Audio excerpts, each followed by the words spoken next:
And welcome to today's special event, Homeopathy for Your Animals at Home. I am Mariana Nadai, and I will be your host today. And as I said, today we're having a special event with a special guest. We're having, along with our founder and formulator, Julian Lee, our great friend, Andrea Ring, which I think it's the person that we talk the most during all the AJAs. The most present 100%. That's why we're having no pressure, no pressure. But today we are talking about Andrea's new course, your Homeopathic Tool Kit, Acute and First Aid Homeopathy for Animals. The idea of the course is for you to become confident enough to treat your beloved fur family with homeopathy at home and much more, which Andrea will tell us all about today. Before we start, I want to remind you all about some housekeeping rules. Please, if you can, switch your chat to everyone so we can all join in the conversations. We are answering questions today, so please use the Q&A box at the bottom of your Zoom screen to ask your questions. Don't ask them in the chat, please. It will be very confusing for us. Your questions will be answered in order, first come, first serve, and we will do our best to get through all of them tonight. So please be gentle with us. And the most important thing of all, I also want to remind you that this session provides a judgment-free space with only the health and happiness of our animals and the planet being our core goal. So without further ado, Julian Lee and Andrea Ring, everybody. Welcome. Hi, everybody. Thank you, Mariana. The stage is yours. Hi, Julie. Hello. All right. Do you want me to start or do you want to start? Doesn't matter to me. Well, the point of why we're gathering today is because this course has been in existence, but it's being reformulated now. I'm reformulating it. And we might as well just say off the top, I was teaching and we did put together this course with our good friend and colleague, Linda Stead-Miller. And very sadly, some of you may know this already, Linda passed away in January from a short battle with cancer. It was a really devastating loss to the homeopathic community. Linda was an incredible homeopath and human being, and she taught many homeopaths through her own college that she created. Linda and I went to school together. We graduated together from homeopathic college. And Linda also did a lot of work with you, Julie. So this course was founded from a need for us to put power and education and knowledge and confidence into the hands of pet parents at home, because we just don't have enough people doing animal homeopathy, and it's very, very challenging to keep up with the volume of people that need help. So my goal in this course is to make homeopathy really super user-friendly for everyone. It can be a very daunting thing. We went to school for 4 years to become homeopaths, certified homeopaths in classical homeopathy. Julie taught an incredible course with a number of her mentors, actually, and some of the finest homeopaths in the world in animal homeopathy. And I completed that program as well, which I'm so grateful to have been able to do that, because the way we do homeopathy and the way we practice is quite different from classical homeopathy, although there's always an element of that there too. So what I'm doing with this course now is importing all of the knowledge that I've gained over the years, all of my knowledge and experience working beside Julie for 15 years in practice here in the Vancouver area, and then beyond that as well. Having my own practice, working with veterinarians, working alongside holistic vets and conventional vets, and still having so much collaboration with Julie, I'm putting all of that into this course to teach homeopathy as best I can to make it really super tangible and usable and understandable. So the course is like a foundational course in homeopathy, the history of homeopathy, the principles, the foundation, the philosophy, how to repertorize. This is how homeopaths find remedies of the 8,000 remedies that we have. How do we repertorize? How do we hone it down to a remedy or a group of remedies that are going to help an animal in need or a human being in need? And the course is also really a foundational course in animal health, holistic health, and homeopathy too. So it is very broad. It's not just homeopathy. It's about diet for the carnivore. It's about anatomy and physiology pertaining to the acute and first aid conditions with animals. And we go through virtually almost every condition that I could think of that I've seen and we've seen in practice, and go through the anatomy and physiology of what's happening with that condition, vital signs, so that you know when you need to go to the vet, or if this is something that you can deal with for the next 24 hours to see if your animal improves, or is it a true emergency? So really helping you feel more confident and more safe in making those kinds of decisions. Understanding blood work and diagnostics. So that's a really big thing too, because we're often just relying on our veterinarians who are very busy and very stressed. If we have knowledge about it, it helps the veterinarian because they don't have to start from square one explaining everything, but it also empowers you with knowledge as well. So there's an element of dealing with grief. There's an element in the course of palliative care and navigating end of life stuff. It's really, really comprehensive when I think of having an animal from, we talk about vaccines as well. What's a holistic perspective on vaccines? How essential are vaccines? How do we detox from vaccines? What is the origin of disease in terms of even stress and lifestyle for animals? That can be an origin of disease. Obstacles to cure. Lots and lots and lots of information about everything, about taking your animal from puppy and kittenhood to adult life and to elderly life, and navigating all of these challenging and difficult areas of our animals' lives. So I I have a very different perspective of animal health to a lot of people, and Andrea shares that with me because we've spent so much time together.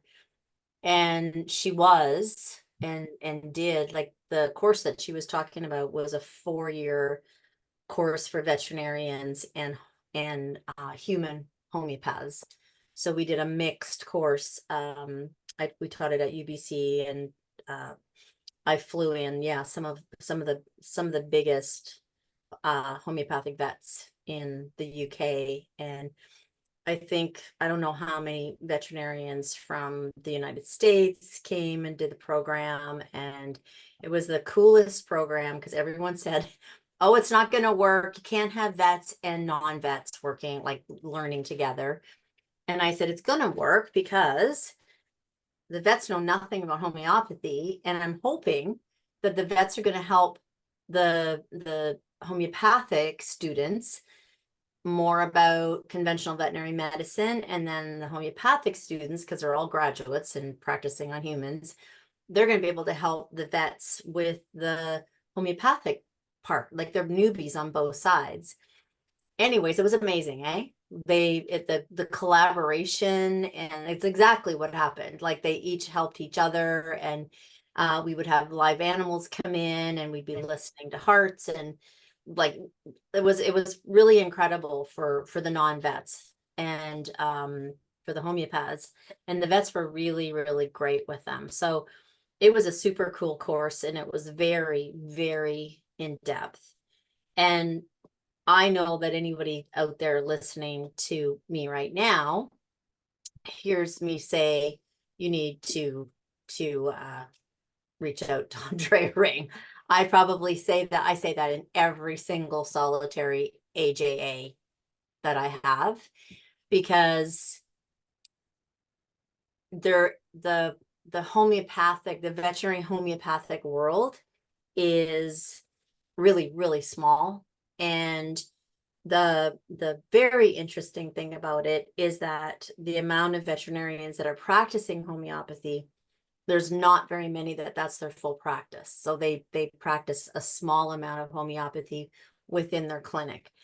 And that even that in itself is amazing. But what the 25 years in practice, what I found in my clinic, which is what Andrea is going to be teaching, is that the most important thing is understanding the sort of the physiology with the homeopathic remedies, and honing in on what you need to do in that moment. Not so much, especially with the acutes, because with animals, they're very similar to kids. They get sick fast, and they can get really sick really fast. So trying to figure out, and they can't speak to you like a human can, like an adult human can. So that's why I compare them to children a lot, where they're like, oh yeah, I'm feeling better. Okay, I took a remedy. Oh yeah, my head doesn't hurt as much. Oh, I'm not as nauseous. It's a very different field than human homeopathy. So what is really important that Andrea is going to teach is, I use the word derail a lot, because that's what would happen at my clinic. I would get the sickest animals in that you could possibly imagine. And classical homeopathy is looking at the whole case and finding one remedy, giving one remedy, waiting and watching and seeing. And that just wasn't working. And animals were getting sicker really fast. So I adapted a philosophy in going to the British Homeopathic Veterinary Surgeons program in England, which I did for 3 years. I quickly learned that it's very similar to conventional medicine in regards to, you've got to deal with the emergency in the moment. And once you stabilize that animal, you're going to then be able to look more at its constitutional or chronic disease and things like that. But half the time with animals, when you would deal with their acute manifestations, they just get better. Like they continue to improve and improve and improve. So we adapted a really interesting philosophy at my practice, and we were one of the most renowned veterinary homeopathic hospitals probably in the world. We were fully engaged in holistic medicine. We had surgeries and all that stuff, but our primary modality was homeopathy, and our primary practice was holistic. And yes, we could do surgery. Yes, we did all the blood and diagnostics. Yes, we did all of that. But we were very different in the way where we didn't come in and we had adjunct, integrative, alternative medicine. Our practice was alternative medicine, and we would have, I would say, adjunct and complementary conventional that was mixed in with it, but we were primary holistic.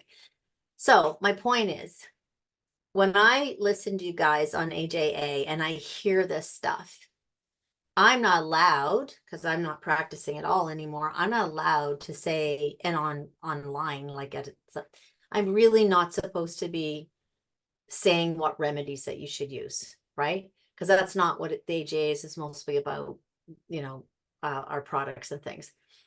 But I always say to Andrea, oh my gosh, I just sent this person to you. Oh my gosh, I just told this person to do this remedy just because I couldn't stand it, because I was just looking at it and it was like screaming, these 3 remedies. And I just, had to tell them, because it's ridiculous, the suffering that these animals and the stress that these people are going through when they could just give a remedy. And they would be so blown away by what happens by being able to give homeopathics.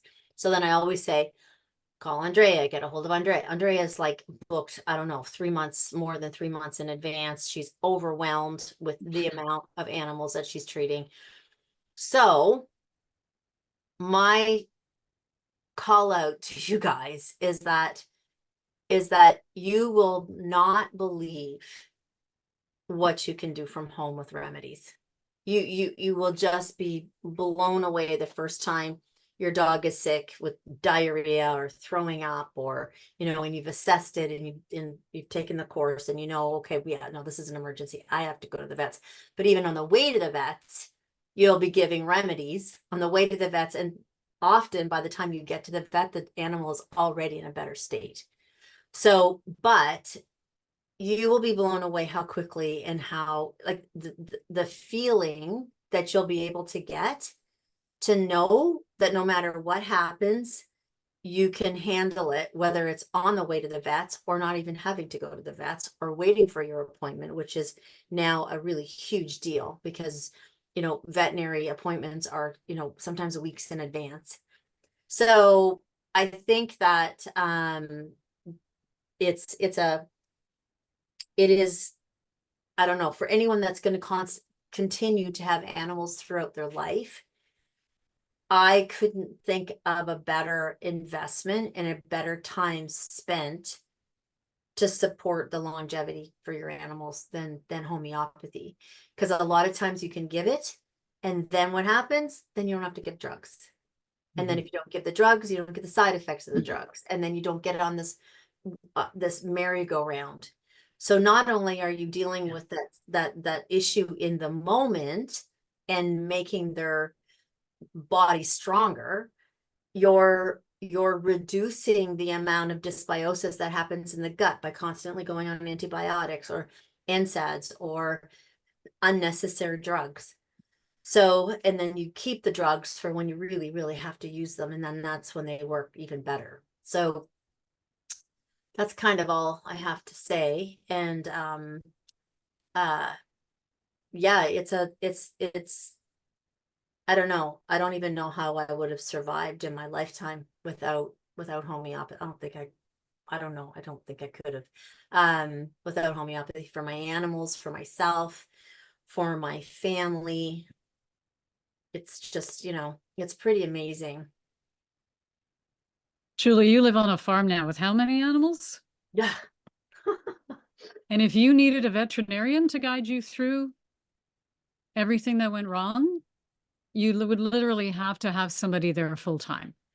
Yeah. But I'm going to break 100%. it down to even make it more understandable for people. So I have my 3 dogs and several cats.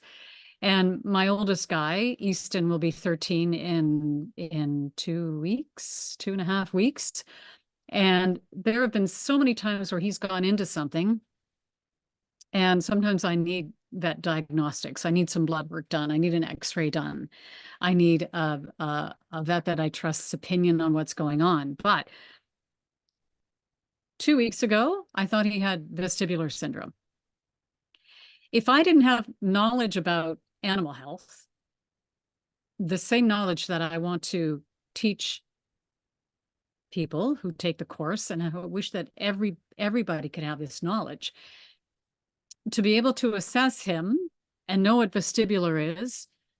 Did he get into something toxic? Could it be an organ-related thing?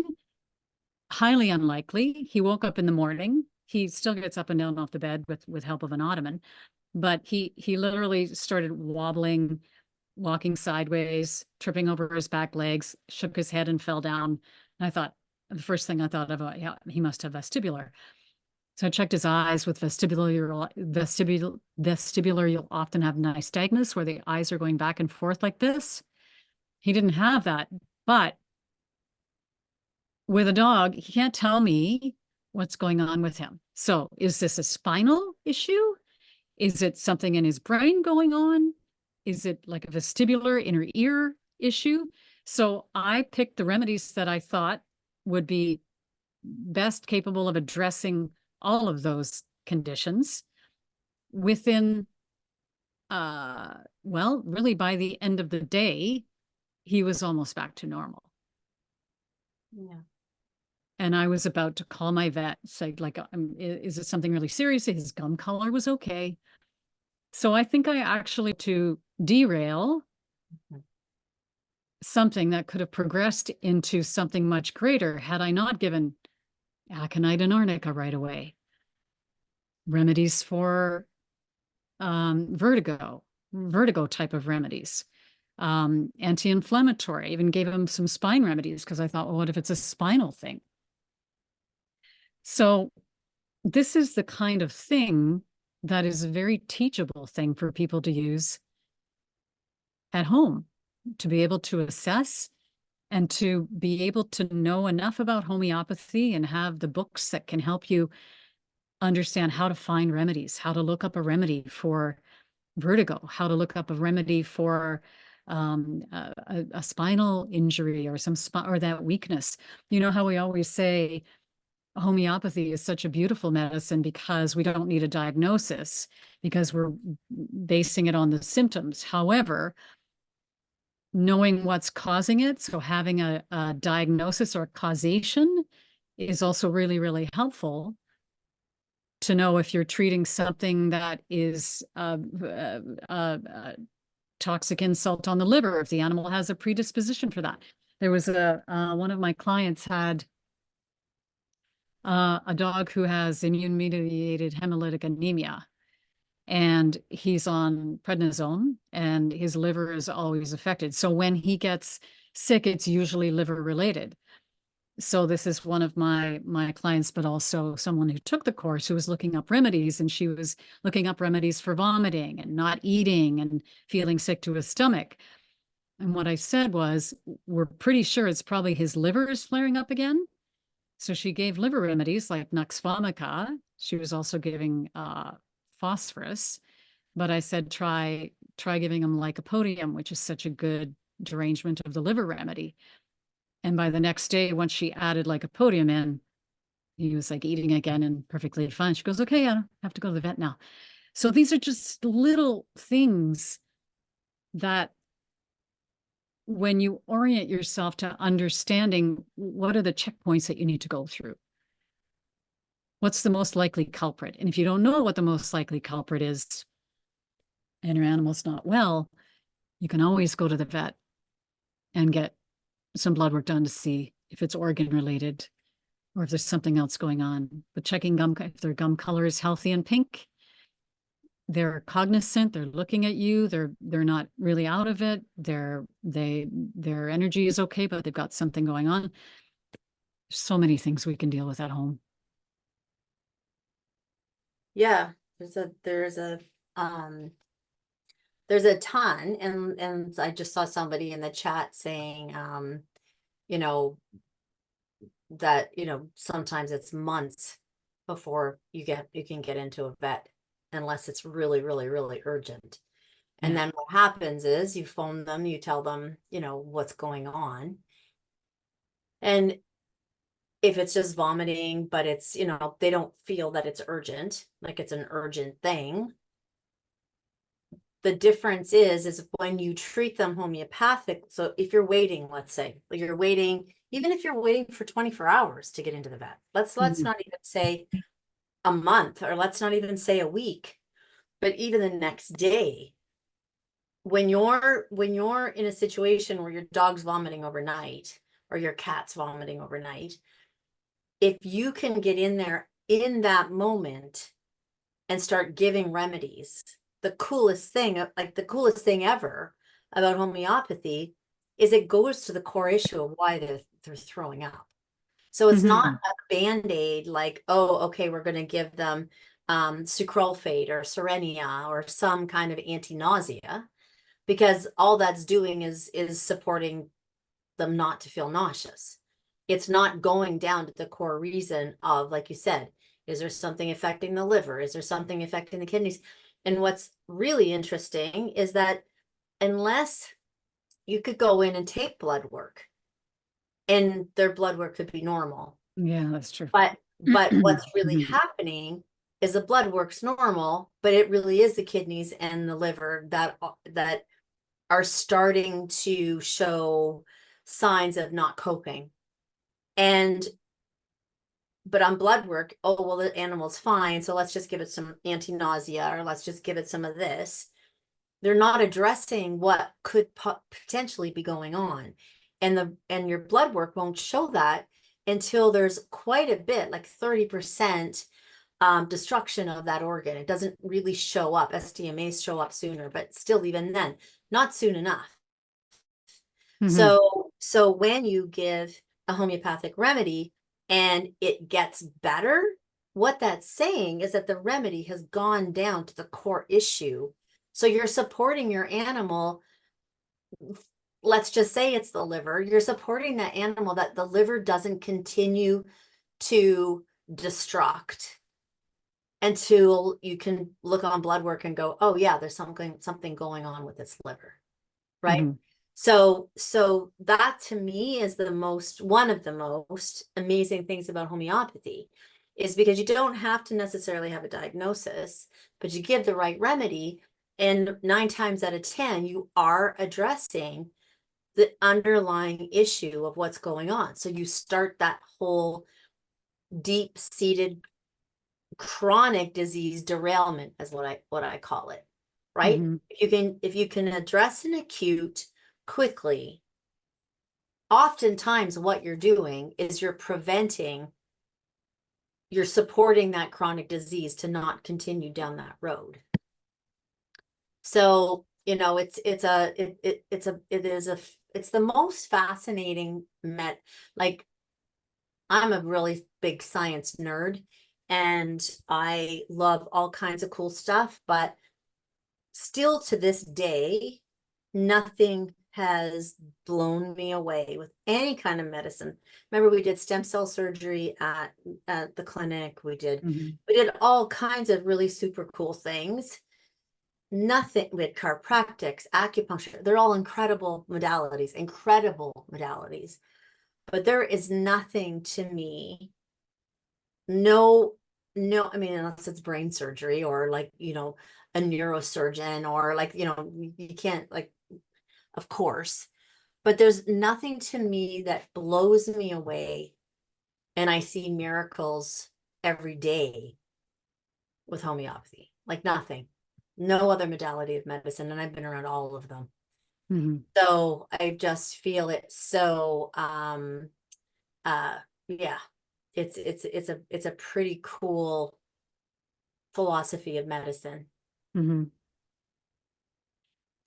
So yeah. I just wish I could like wave a magic wand and just have everybody know how to use homeopathy, or at least have the fundamental knowledge of animal health from when they're young, to not be over vaccinating, to be feeding appropriate diets. You know, Julie, so many times an animal is doing really well and then they go into their vet and the vet either gives them vaccines without actually asking for permission to do that, or the people are like, well, they kind of said we need it, and so we caved in and we did it, and then that animal, they're right back down to square one again with their issues. And even though they weren't sick on that day when they went in, they have an underlying condition that we've been treating, and we've managed to get them to a really good, stable place, like with allergies, right?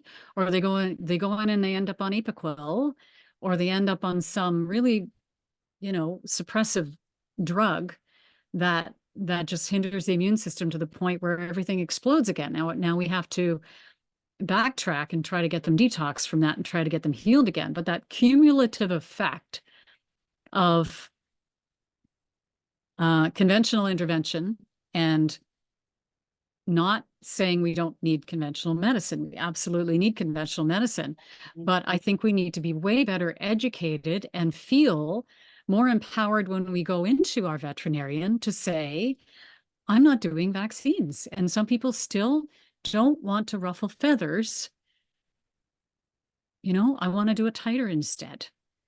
and just stand your ground, or find a veterinarian that will support you in that, and have that as your first visit. It's like, here's my perspective.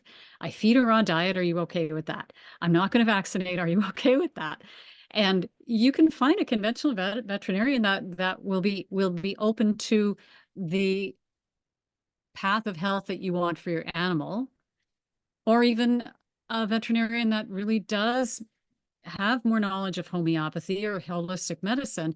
And you just have to find somebody, or just a good conventional vet that at least isn't going to reprimand you about what you're feeding every single time you go in. Yeah.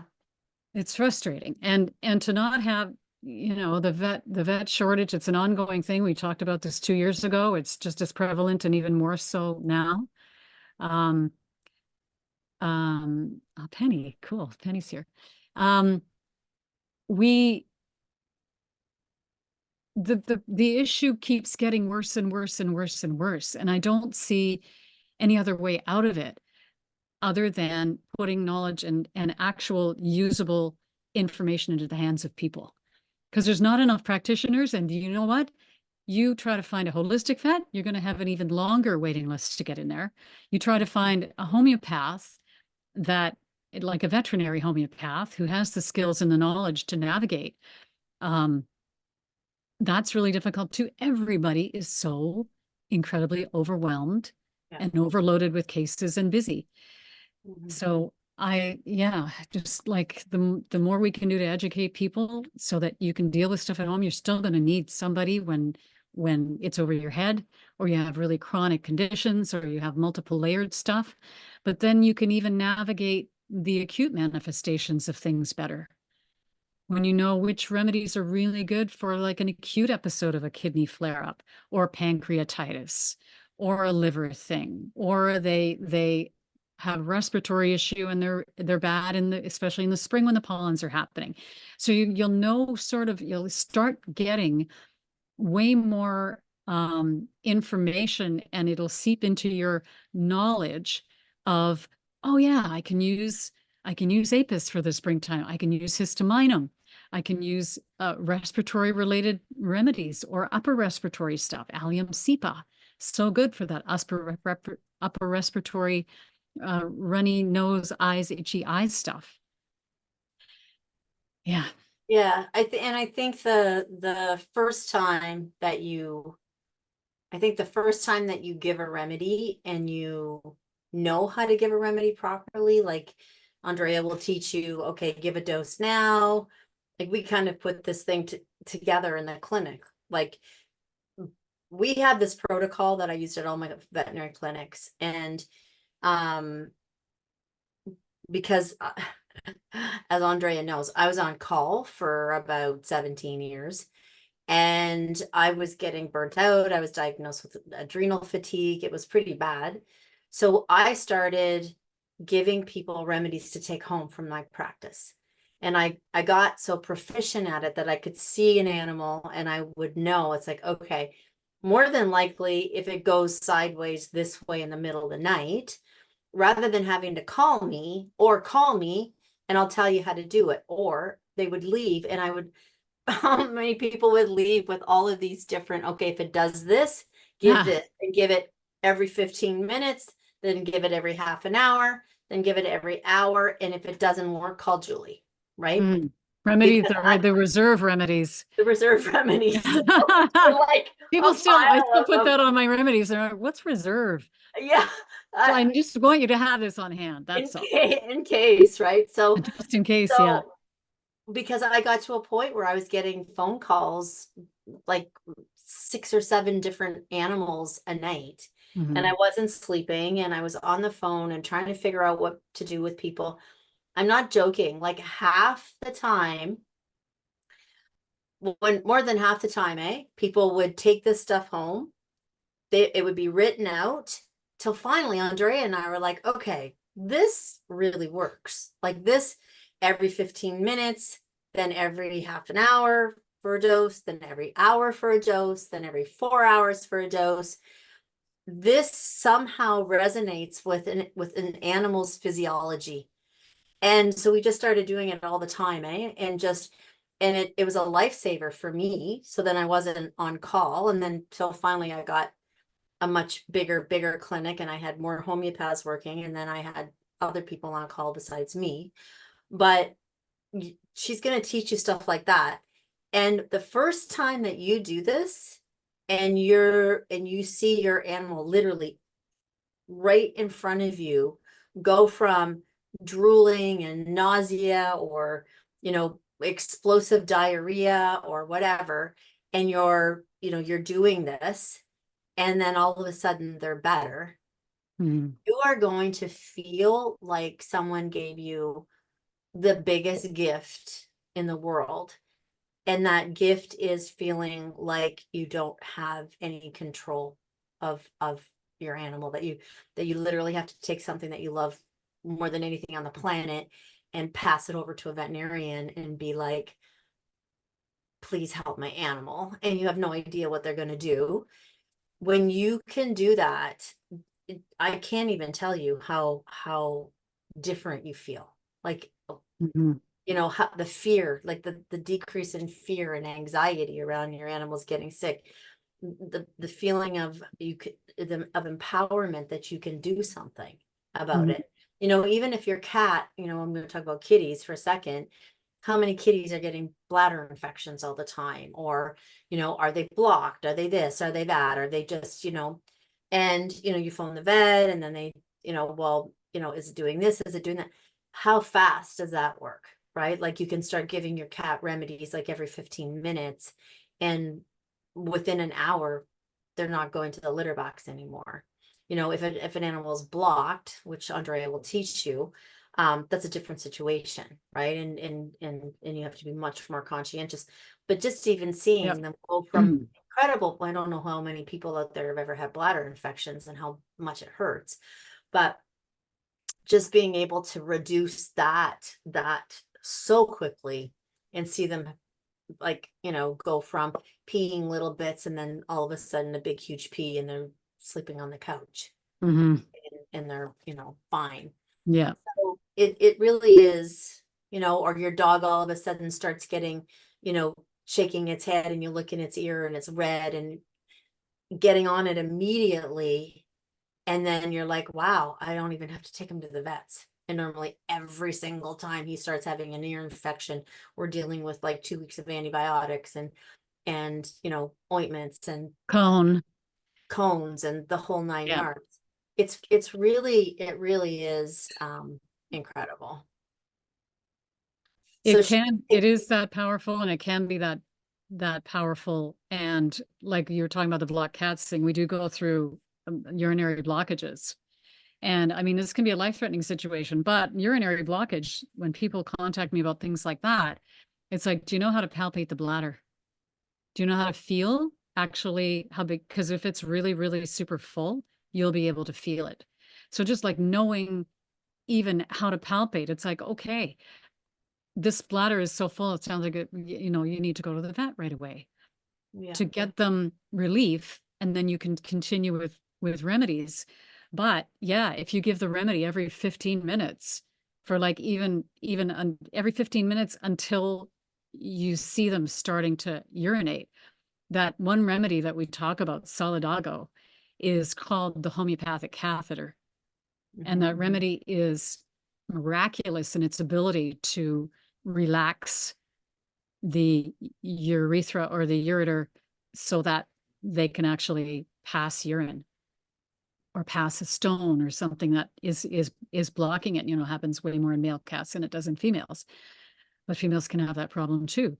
But remedies like Solidago in combination with, there's like Arnica, Nux vomica, two of the biggest remedies, and aconite for trying to relax that spasm so that they can pass it, along with Solidago. So we go through it, sarsaparilla, triticum, these remedies that we use for that kind of a condition. So how to use it, how to know when it's an emergency, how to know to palpate the bladder.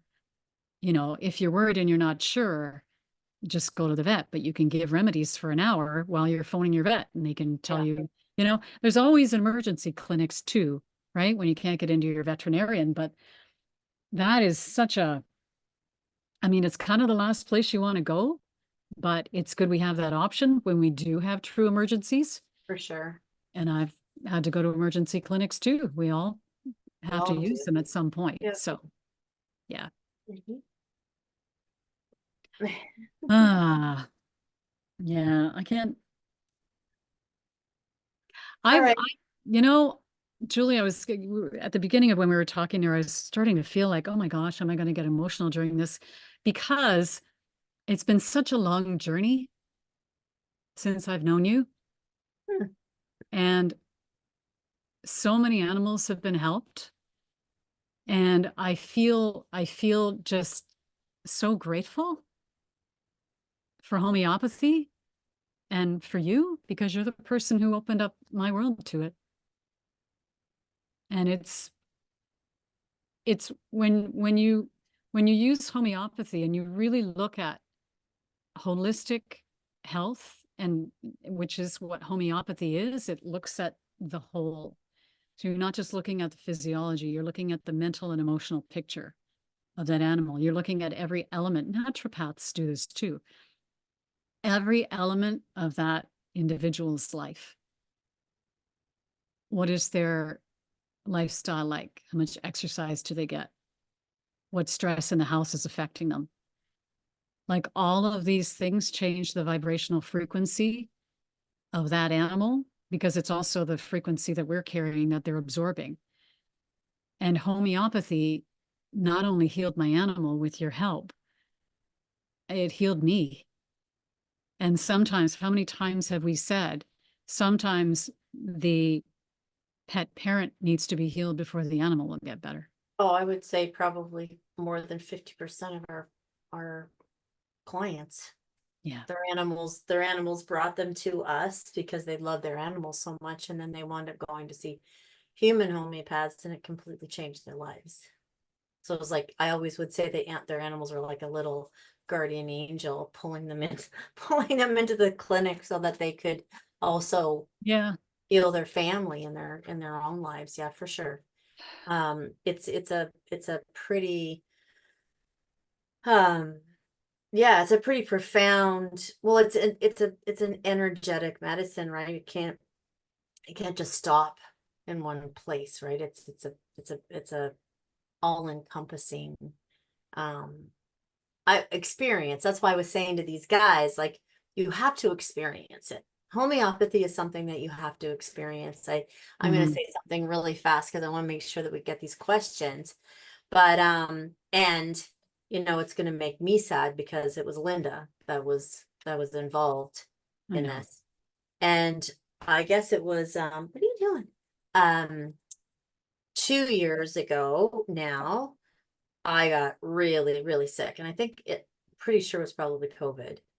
But it was the GI COVID, remember? And Molly and Pia were with me, and they wanted to call an ambulance, and I was like, I sort of kind of felt like maybe I was gonna die, but Molly and Pia were convinced that I was gonna die.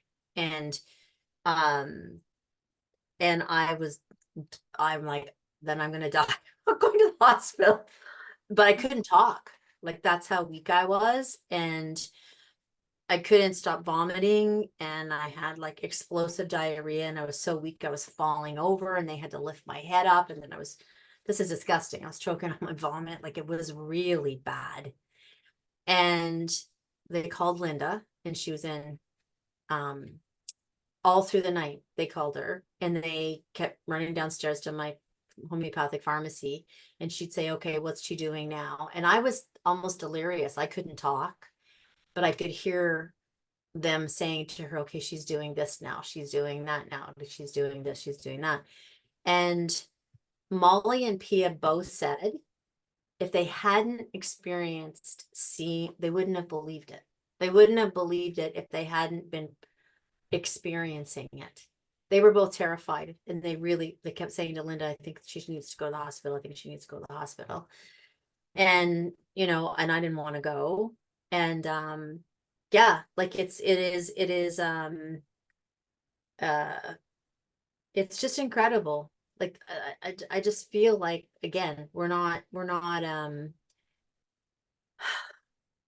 saying it's the only thing, Mhm. but it is something that when you look at the range of things that it can work with and help, I don't know anything that can do that.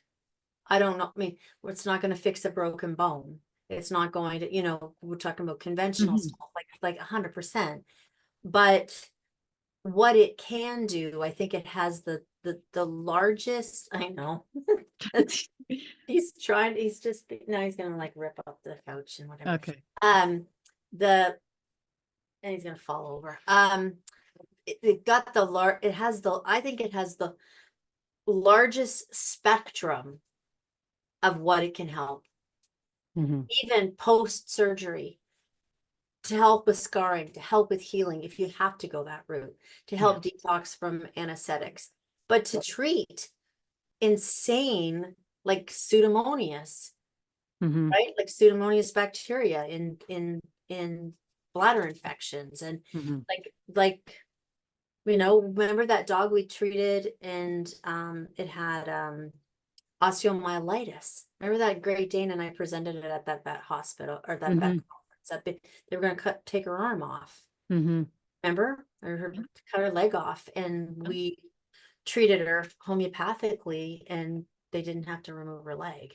Mhm. But there was no antibiotics that would touch it. Yeah. So, you know, I mean, this isn't you know, saying that you guys are going to be running out and doing that. What we're trying to say is that, what I'm trying to say is that if you do this course, which I'm hoping many of you will, because I know how busy Andrea is, and I know how difficult it is to get into someone that really knows homeopathy, and to learn something that is this tangible, I feel is, again, one of the most profound things that you'll do for yourself and your animal. Not just your animals, but yourself as well. The amount of remedies you're going to start taking on your own when you're feeling like you've got a headache, or you've got a stomach ache, or you've got a bladder infection, or something starts happening and you start getting an earache, or your whatever, right? Your grandmother's got arthritis. You've got, like, you won't believe how much you're going to start to incorporate it into everything in your life. Mhm. It's addictive, kind of, a little Well, bit. and in the sort of post-COVID and the COVID era, where we're getting these viral illnesses that really take us down, because I never tested myself for it, but I think I had COVID twice, and oh my gosh, like I was on the verge of saying, do I need to go to the hospital? Do I want to go to the hospital? No, but I couldn't breathe, because you know me, and my everything goes to my lungs. Yeah. And if I didn't have remedies, I would have ended up in the hospital. Like like I was taking remedies all through, like 3 nights I was up, but the remedies allowed me to have like an hour or 2 hours where I could actually sleep and breathe for a bit. I needed to keep taking them. You know, they didn't heal me on the spot, but they got me through it to the point where I actually didn't have to do anything conventional. Yeah. And I didn't have to, it's just like, okay, finally I'm starting to feel better. And it's also, it's hard to prescribe for yourself when you're really sick, Yeah. right? But Yeah. I was sitting there in my bed with my book going, okay, what can I take that just will help me breathe better? And I'm taking a whole bunch of remedies all at the same time. Yeah.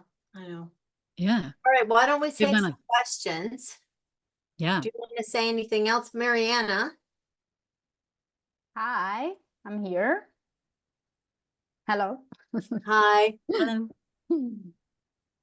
Okay, I'm gonna start with the questions, and then after 2 or 3 questions, we're gonna do like a surprise for the attendees. But so I'll start with the questions. Just a second.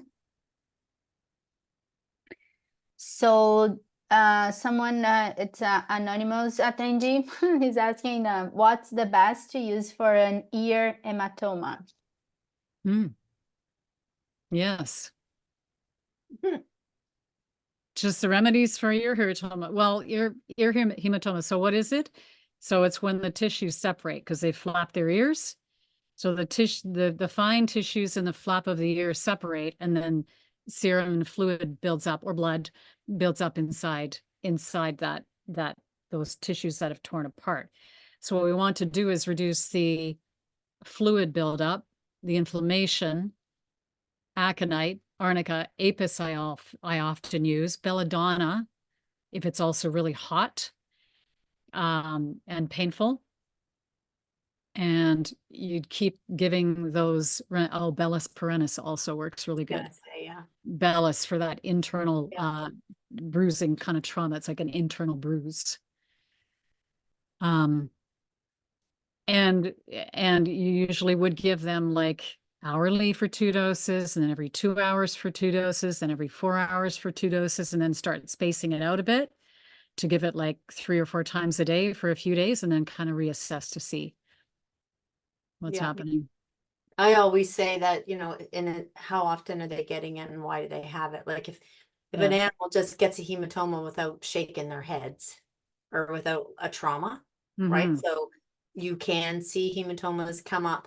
Like often they get it because they're scratching their ear and then they traumatize their ear with their nails, or they're Mhm. shaking their head so bad that their ears are flapping against their heads 24/7.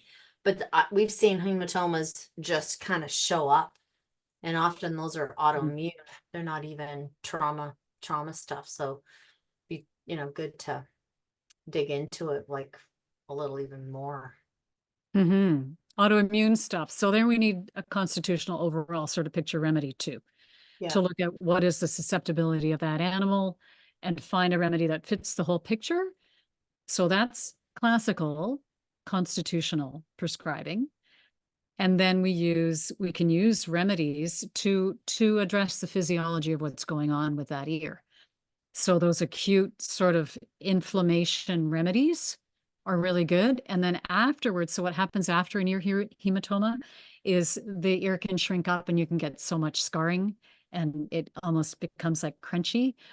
So 2 really good remedies to use after the swelling comes down and the fluid is reabsorbed are silica in like probably a 30C potency, and thiocinaminum in like a 6C maybe, for a longer period of time. So maybe for a couple of weeks, and then take a little break, and then a few days break, and then it could be on it for another couple of weeks. And you should be able to improve some of the scarring, the post hematoma scarring with that. That's the other thing about homeopathy, right? So there are some cautions. So we don't want to create provings. We discuss in the course what a proving is and how to avoid a proving, what an aggravation is, how to recognize when it's an aggravation. Because with aggravations, where their symptoms get worse, once you start giving a remedy, you don't want to keep giving a remedy. So these are all the principles of homeopathy that we go through in the course. So you have a really, really good understanding of what some of the things are to look out for that you need to be concerned about. Yeah. Great, Okay. thanks. The next one is a question from Mary Myers. What are the basic homeopathy remedies you would recommend to have at home? That's a good question. Yeah, there's a good list of basic remedies for a homeopathic remedy kit. It would take too long for us to describe them because there's probably a good, 12 to 20 remedies, which are good. So maybe we can send that in a little thing afterwards, so to everybody. That's a good idea. Yeah. Yeah. Good remedies to have on hand for acutes. Okay. Arnica and aconite are always the first ones. The adored beast go-to is like gold. It's the go-to. It's the go-to. It's the go-to. Exactly. Amanda is asking here, are there any options for preventing or treating altitude sickness for dogs? Altitude sickness. Yeah. Why is a dog getting altitude sickness? Maybe That's they're like going- almost like a maybe they're going on like or moving to high altitude. Like maybe maybe. they're going to move to a high altitude place, or maybe they're going to on a high altitude hike. Who knows? Yeah. Interesting. Carbo veg is a really good remedy, but what's that? Oh, she's saying that she's traveling from, yeah, I don't know. Wisconsin to Yes, to Colorado. maybe. Yeah. Sorry. Yeah, carbo veg is good. There's another one, coca. Thank you. I was just trying to think of. Yeah. Yeah. Coca, and also I've even used cocculus. Yeah. It's a good one too. Yeah. Okay, so now I think it's a good time for our little surprise here is that we are drawing a free course, a free registration for one of the attendees today. So I'll share my screen so you can see that it's a live draw and then I'm not like faking it. What are we drawing? What are we drawing? One free registration for the course. So a free course with A Andrea. free course, a Yeah. free Oh, enrollment. wow. Wow. Holy Yes. shoot. Yeah. That's Fancy, amazing. huh? Yes. Let me just. Can you all see my screen? Can you see the Oh my name God. here? Goodness, All the it's attendees' names again. are here, and then I'm gonna start and let's see who will win. We're doing this together, live. Okay. Go. Melissa Hellett. Awesome. Yay. Yes, then I will need Melissa's information, I suppose, and Andrea can. Oh, she's me. here. Good. Oh, she's here now? Yeah. Awesome. It looks like it. She's saying yay. Congratulations. I never win, she's like. Yay, Never so say today's never. your lucky day. Congratulations, Melissa. I will send you an email with all the information that we need from you, and then you can have it. And also for the other attendees here, Andrea, she's so generous. She's also giving you guys a 10% off course upon registration. So you can include the code that I'm gonna write down here in the chat. It's adored10 and to get a 10% off in the registration. So let me include in the chat. Okay. And let's move on to another question. Did you already give the link for the course? Oh, that's no. Okay. Call. Sorry, my Well, mistake. that's okay. Since we're doing the discount, people Yeah, don't know where to go to use that. Yeah, sorry about that. I'm gonna read another question, then I'll place the link here in the chat for everyone. Okay. So Rita is asking, I have a 6-year-old cavalier with Leah.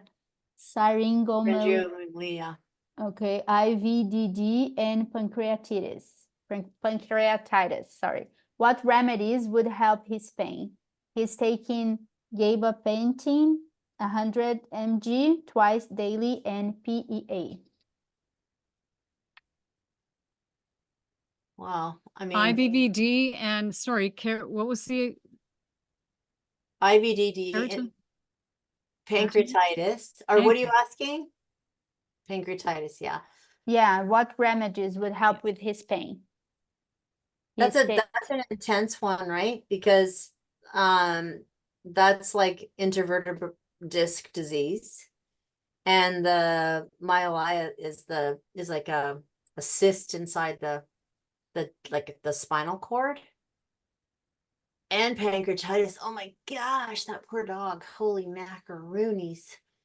It's probably getting pancreatitis because of the pain of the other two, right? Because pancreatitis can be caused from chronic increase of cortisol when they're stressed and in pain. Yeah. So I think wow. So arnica is one of the first remedies that can address both IBDD and pancreatitis. Yeah. Pancreatitis of its own, and also depending on how intense it is, iris, versicolor, and phosphorus. So arnica, iris, and phosphorus are the three remedies that we've always used for pancreatitis. For IBDD, so the disc space that we don't have the space in between the disc is breaking down. So then the discs can actually impinge on each other, rub together, create a lot of pain. It can be nerve pain. Arnica, very good. You always want to use kind of higher potencies, like at least a 200 C for that kind of a condition. Hypericum can be very good for the nerve pain. IBDD can also cause weakness and problems with the hind end, depending on what area of the spine is affected.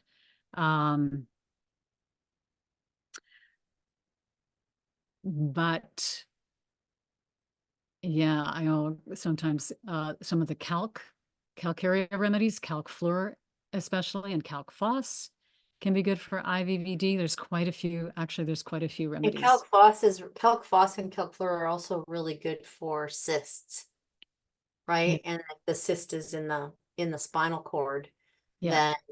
then that would be something that would be sort of like low potency every single day, Yeah. right? Yeah, for sure. But it does create a lot of pain because it puts pressure on the spinal cord, or it causes paralysis. But if he's got gabapentin, clearly he's painful. But Rita, I would be like, wouldn't you agree, Andrea? Like this, something that intense, like doing a combination, really high potency combination to try to bring it down, and then a lower one, like then a lower combination to be given 2 or 3 times a day, like ongoing. Yeah. Yeah. And I don't know if you've tried CBD. CBD would be really helpful in this kind of neurological pain, as well as homeopathy. Yeah, for sure. Yeah, CBD is a really good anti-inflammatory. Yeah. Thank you. Cherry is asking, is Belladonna a go-to for an emergency condition? Yep. Belladonna, fevers especially. Fevers, Fevers pain. and pain, especially if it's throbbing. It's always hard to know with an animal if it's a throbbing sort of pain, but belladonna in human homeopathy is used a lot for migraines that come on intensely and have that real throbbing, intense sort of nature. Each remedy has so many different properties, as belladonna does as well, but it's often a remedy that is used for intense sudden onset fevers and also painful conditions. We can use belladonna like in ear infections that are where they're like really, really bad. Or interdigital cysts, like really bad interdigital cysts. Yeah. Belladonna might be a good one for the discs too. Actually, when you're thinking about it. There's here another question from Christine this time, asking for some basic homeopathic remedies to have at home, like top 3. What do you think? Top 3? Yeah. Aconite, arnica. For me, it would be aconite, arnica, phosphorus, and nux vomica. Yeah. Those would be my. Those are the 4 I use. Yeah, phosphorus ones. and nux a lot. Phosphorus, nux, the other one is arsenicum. So with animals, Arsenicum, really good for diarrhea, vomiting stuff from bacterial contamination, which our animals can get into, especially our dogs. Nux vomica for toxic effects. Cats that eat plants, animals that have gotten into some sort of a toxic plant of some kind or something toxic. Nux vomica for toxicity, illness from toxicity. Phosphorus, a really, really good remedy. Nausea, vomiting their food right after they eat it. Bleeding and hemorrhage. Phosphorus, really good. Arnica, also good for bleeding and hemorrhage. So there's 5 really good top remedies. Good. Someone just asked in the thing quickly, it's hard to find a good quality CBD for dogs. Any recommendations? CBD dog is good. Angela's CBD is really good. And Emily, what is Ian's CBD now? Maybe you could put that in that CBD dog health. Is that Ian? Oh, and Source CBD. Yeah, so those would be the 2 that we would probably recommend. Sorry, go ahead. Thank you, Julie. The person named Cautious Consumer Consumer is asking how to get around rabies vaccine requirements when they are mandated by state law and the state does not accept titer results. Yeah, it is a tricky one. It is a tricky one. I think that you just need to get really, really close with your veterinarian and somehow maybe sometimes you can get a letter, right? A letter written by your veterinarian that in their opinion they think it would be not a safe choice to vaccinate your animal if it has especially if it has a chronic disease, like if it has Cushing's or it's got some kind of chronic situation or even allergies. Some vets will support, not vaccinating with a chronic disease like that. That would be it's really hard. It's really, really, really hard. And they're getting stricter about it too. I know. Taking animals from Canada into the United States now is a big giant rigmarole with new rabies requirements, vet check requirements, microchip requirements. And I think it got triggered by all of the concerns about canine rabies, right? Well, we don't have canine rabies in Canada, but I think it's just triggered this whole fear about rabies being carried by dogs. Who knows? I think it's probably. I know, it's so dumb. It is. The same person is asking how to prevent heartworm when allergic or sensitive to most fragrances, scents, essential oils. My dogs don't wear collars even due to never use the collars due trachea concerns.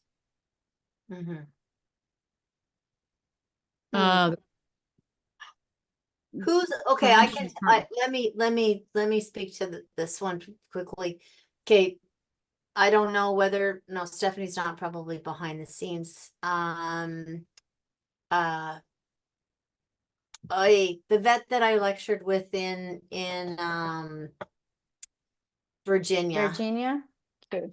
Oh my God, what's her name? I'm terrible. I'm terrible with names that way. She's got a really, really good heartworm prevention protocol. Like it really walks you through all the different states, the temperatures, when to be concerned, when not to be concerned. That's what I would even start with, like I would definitely be starting with that. Because I see what they're saying, that they can't put like mosquito repellent on, right? They can't use natural mosquito repellent. I'm sure that's probably what they're saying. There's also using, in essential oils and stuff. Heartworm mosquito, yes. So two things you can also do is use nosodes. If you can find somebody who can get you nosodes, or you can order nosodes. So the mosquito nosode, which is Culex irritans, is mosquito. And also using the heartworm nosode as prevention. So this is the principle of like cures like, which is one of the principles of homeopathy. So I have quite a few people who want to avoid heart guard, and mosquitoes are very prevalent in their area. And so we use the heartworm nosode and we use the mosquito nosode to try to prevent the mosquitoes from biting.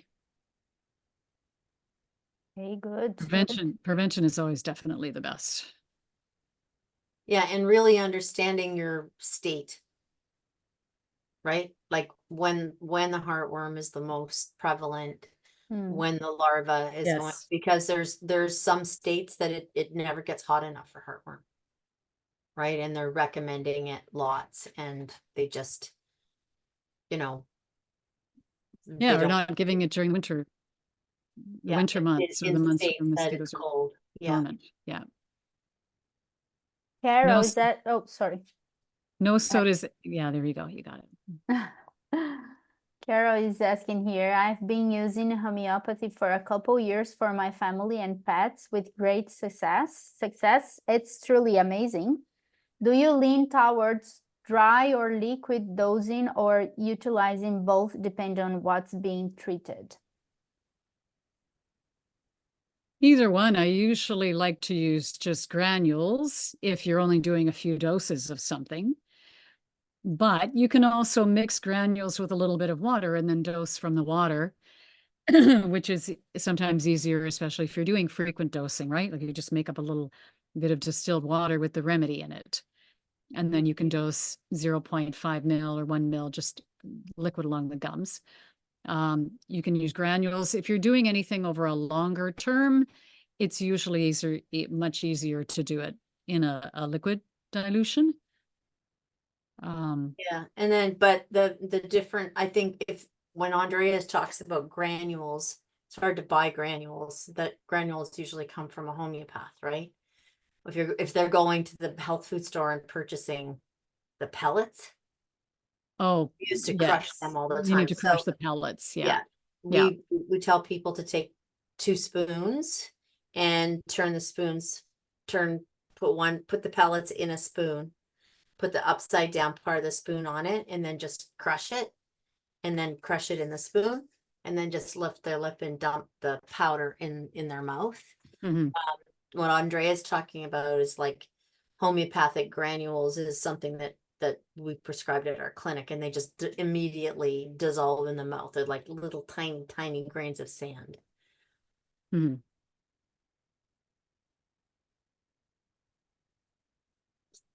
So either way, Okay. you can use the granules, the pellets crushed. Usually a couple of pellets is plenty for 1 dose of a remedy as a powder, or you can dissolve the pellets with liquid and then just dose from the liquid. Okay, so both are good. Yeah, both are very effective. The Amazing. granules stay in the mouth a little bit longer. So whenever I'm treating something acutely, I just give the granules or pellets. But liquids work very effectively too. Amazing. Anne is asking here, what's the remedy you mentioned for itchy eyes? We are trying to help my dog who itches her eyes and face. Just depends on Itchy eye the and face from reason. allergy kind of allergies. Runny eyes. Allium cepa is really good for itchy, but also can be painful eyes. Itchy face remedy. Sometimes rustox can be very good for itchy face. Euphrasia, if there's an eye condition, it kind of depends on What's the condition? Yeah, why it's itching, right? why is it itching? Yeah. Is it itching elsewhere? Yeah. Maybe she can tell us a little bit more. But Cherry is asking, can you give 200 CH daily? Is it 3 pellets or should it be only 30? I'm thinking arnica, for instance. I find 2 pellets, 3 pellets. I mean, on the bottle for like, for instance, the Boiron pellet says give 5. I don't think that you need to give that many. 2 pellets is usually plenty. Even if you lose some of it in the crushing process, really just 1 pellet crushed is enough, but 2 for good measure is enough in terms of dosing. You can give it daily, but if you're giving it daily over a long period of time, like longer than 3 weeks, we could potentially end up with approving if you're giving that same potency of that high of a potency every single day. So after a few weeks, take a few days break, and then you can resume, and that should avoid approving if you're giving dry form of a remedy. There's another question here from Janata. Hi, just wondering if it would be possible to get advice on a remedy or remedies for car sickness. My puppy, 1 year and 8-month-old, usually vomits even in a 20-minute car ride. We have tried every position in the car, in the front, back, in a crate, on the floor, and nothing seems to help. Yeah, calculus. Calculus is always my go-to because I just have such good success with it, because I've had puppies and dogs that, well, especially with puppies, right? When you start taking a puppy in the car a lot, they're not used to it. And being in a back seat or being in the back of the car in the crate, they can't see where they're going either. So they get a lot of motion sickness. So I had a puppy that had that problem. Calculus worked beautifully for her. Aconite as well, because sometimes there can be some anxiety that's connected with it too. So I usually would give aconite and calculus an hour before you leave the house, right before you leave the house, and then as needed during the trip. So if after 10 minutes you notice your dog's getting like, okay, looks like they're starting, stop the car, let them be on solid ground for a little bit, give them a remedy, and then put them back in. And I found with repeated use every single time, you can get rid of that predisposition of vomiting from motion sickness in a car. A second remedy that's really good for that, if calculus isn't working so well, is tobacum. Tobacum is a very good motion sickness remedy as well. Okay. Yeah. Angela has a question about the course. I have looked at the class schedule and was wondering if you could give me an idea about how the online meeting works. How long is it? I really want to take the class, but I'm concerned about the January classes because I will be in the Arizona desert and I don't know what my internet connection will be like. Will you be offering a spring class as well? Okay, so to answer the first question about sort of what's the format of the course. So we start on October 19th with a live. So all the students that have signed up and myself will have a live opening where I sort of explain how the course runs, get any questions answered. Depending on the size of the class, we might have to limit the number of questions, but I try to be very straightforward in the way that I describe the format. So all of the lessons are recorded. There are no, well, there might be a couple of live things later on, but it's almost a self-directed course other than the live that starts each weekend.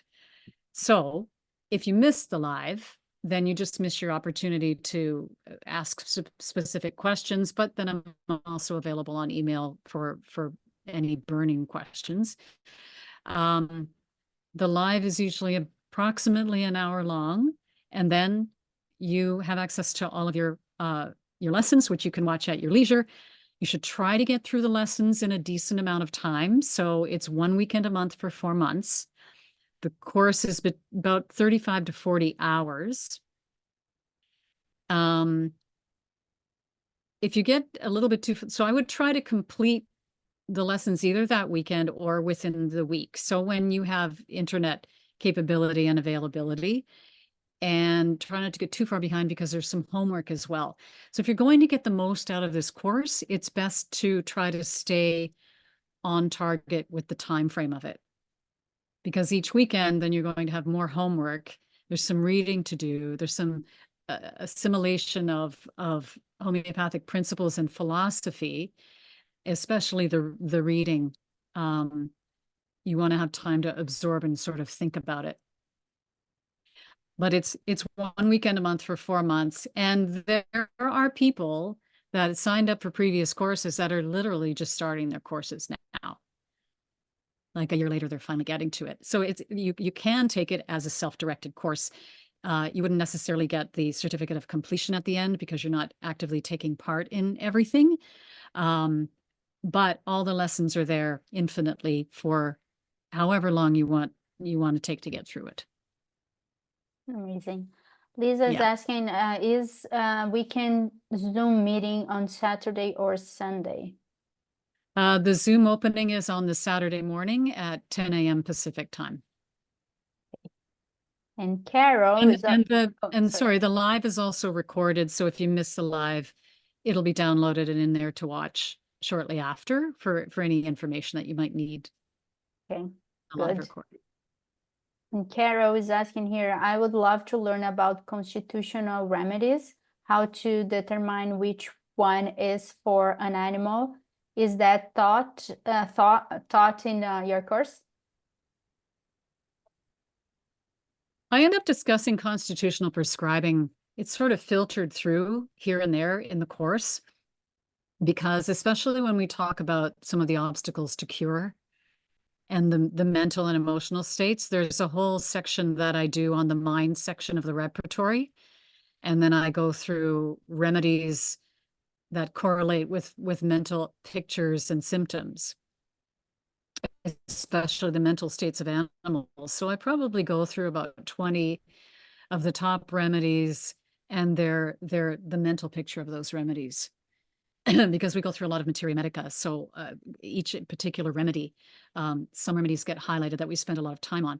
So in that, you get a feeling for the constitutional picture is the mental and emotional state, the way that animal goes through their life. Are they a super exuberant and outgoing animal? Are they shy and reserved? Are they really fearful? Do they have more aggression? Like, what's their reaction to things? These kinds of things kind of show us the picture of that animal and lead us to a sort of a constitutional homeopathic picture.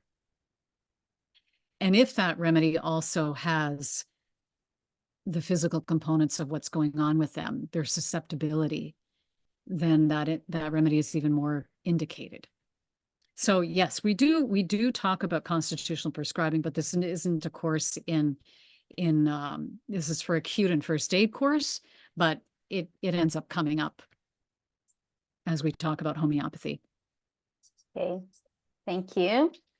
Renita is asking here, I am a CCH MS in health, but my vaccine-injured dog lost all hair when pup, allergies to everything. I have treated him for 6 years, mostly successfully, but dealing with allergies is still a problem, as well as ear discharge, not suppressive. He's beautiful now, GSD. There's no question, but I don't know actually what she wants with it. So she's a human homeopath that's been treating her own dog. I don't see the actual, she said she has CCH? Yeah. Okay. Yes, because a human trained homeopath will be able to repertorize and prescribe for an animal, especially your own animal. So she's working through a case based on what she knows about human homeopathy, which is how we're all trained in human. We all have our certification in human homeopathy. Well, Julie and I, and anybody with a CCH or DCH or that, there are various different letters for qualification depending on which course, which program you took. But yes, I would say that a human homeopath and allergies, yes. So allergies are multiple layered, and it sort of depends on what the trigger for the allergies is and then how they manifest in the body. So you're getting into a little bit more complicated stuff, but you would treat allergies in the same way that you would treat a human being, in finding the remedies that correlate with the symptom picture of the allergies. You know, is it more of a sulfur personality? Is it more of a rustox personality when we look at those really itchy skin sort of remedies? So I'm going to pipe in. yes. Okay. Because she said mostly successfully, but dealing with allergies is still a problem, as well as this ear discharge. So I would ask, is she also looking at gut health? Because, you know, dysbiosis, you can definitely get dysbiosis from vaccine injury, for sure. It's one of the other things that can happen. So Yeah. it's a very, very it's something that you know really complements homeopathy, is gut health. Well, gut health complements everything, but definitely the two of them work really well hand in hand. That's for sure. Great. It depends on how the allergies are manifesting too, and also what diet, what supplements, what was the the vaccine stuff that might have triggered it. May have to do like a longer course of vaccine detox. So there's certainly that sounds like a real individual case. I talk about case taking how to take an animal case as well, and what elements you need to incorporate and get information on to be able to get to the core of a case like allergies or a case like chronic disease. Okay. I'm asking just a few more questions because it's getting super late for us, for me and Julie especially. Especially you, yeah. Yeah, it's almost 9:30 around here in the Atlantic. So Alexandra is asking, what homeopathic remedies do you recommend to spayed cats to support their endocrine function? Thank you. Did you say spayed cats? Yes. Yes, yeah. Yes. Spay and neuter remedies. We have, I have available, and sometimes they're hard to find, but feline ovary for a spayed cat. And I also now use luteinizing hormone. There was a new study well, it's a few years old now, but a study that discovered that luteinizing hormone may actually be the culprit in why we see such a vast range of disease processes in spayed and neutered animals, especially when they were spayed young. So the appropriate feline ovary or feline testes, canine ovary, canine testes, and luteinizing hormone in homeopathic form as well. Very helpful. Great. So for the final questions, I would ask a more course-related ones. So Natalie is asking, such a great course outline. Is there a certificate associated with this class, and are there live or options to ask for help support after the course is completed? There is, yes, there is there's a completion certificate of completion if you complete the homework and you also pass the quiz at the end. So there's a quiz at the end. And the quiz is, I also asked you to come up with your like 5 questions on your own for the quiz. So those 5 questions are something you're already going to know the answer to, hopefully. So yes, and that just sort of tests your knowledge and gives me an idea that you've been paying attention and you've done the work. So yes, there's a certificate of completion, and there is support afterwards, that I can help guide you with help when you really need it. for sure, via email. I wanted to say something really fun. Were you gonna say another one? Yes. Okay, go say another one. Oh, Ready? and just before you say another one, what I am looking at doing as well is creating a like say I do a live once a month for questions from anybody who has questions as part of Homeo Ed. So it's something that will be coming online down the line. Oh, nice. Yeah. Chris is asking, can I use my phone to do the course if I will not have a computer? You can. It's more difficult. Can So she also the course like is, make the quizzes and all of that? yeah, you can do it all on a phone, as long as you have access to email. The quiz should be doable on a phone or a tablet. Like everything should be, yeah. Yeah, you I can want to get show onto this. Zoom for the lives. Okay. And then the lessons are all recorded. So on your phone, you just hit the lesson and watch it. And then you just hit complete at the end. I want to show you this really fast. It's just so weird that it's right now. Like everybody knows I have a rescue farm, right? And Yeah. we've got rescue cats and barn cats, and we've rescued ones with, you know, feline upper respiratory and herpes, and the list goes on and on.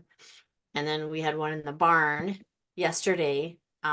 They sent me a picture saying she just developed this swelling in her lip. Can you see it? Oh, yeah. Mm-hmm. So I got them to give her aconite, arnica, apis, and napmure, because those were the ones I was thinking that she should have. So anyways, and then I asked how she was, and then this is her today.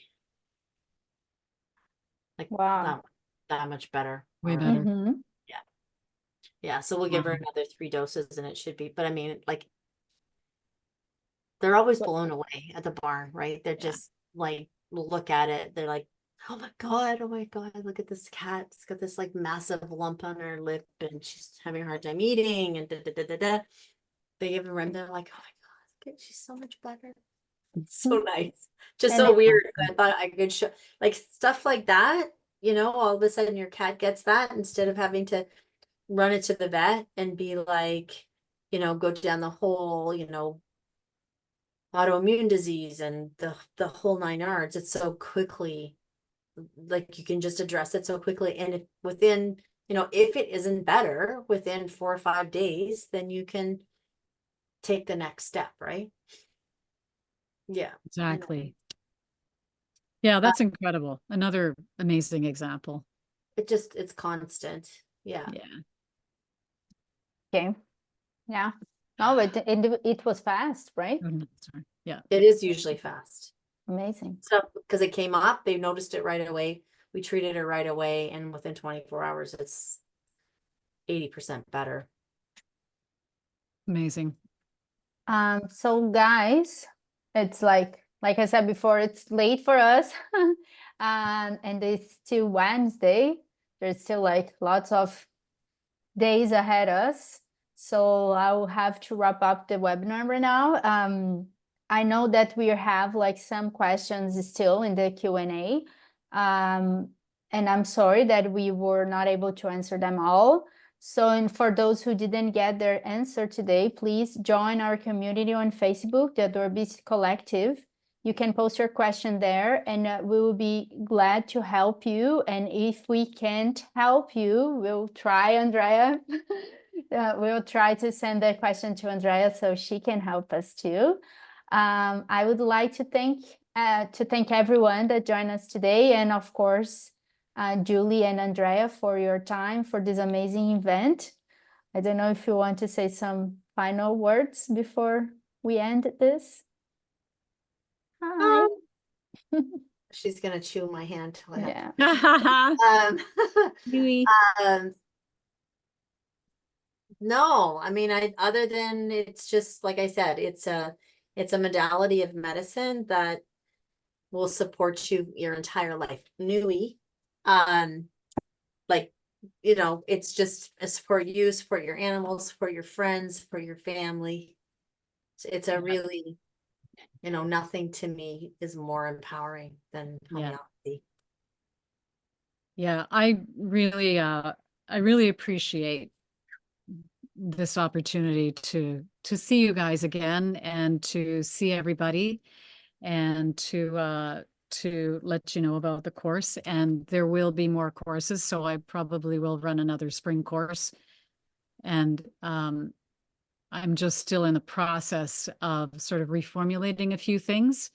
So the spring course dates will be up, and I will probably run this twice a year. And it may end up being a course that is just one that you can take anytime at some point down the road. But for Nice. this fall, there will still be a very interactive element to it. Great. Yeah. Yeah, thank you again. It's always a pleasure having you here, Andrea, and always Thank a you. pleasure talk about homeopathy and talk to Julie also. I wish you all a great night, and don't forget to subscribe to our newsletter. You can sign up on our website to get all the information about the derbies, our promos, new blog postings, future events, and also to get some information about Andrea Ring from time to time. And don't forget to use the code ADORED10 to register for Andrea's course. And if you can, please copy and paste again the link for the course. The code I'll be placing here. Yes, so now you guys have in the chat the link and the code for your discount. So thank you so much again, and have a great night, everyone. Bye. Bye. Thank you Bye. so much, everybody. Thank you. See you soon. Night night. Bye.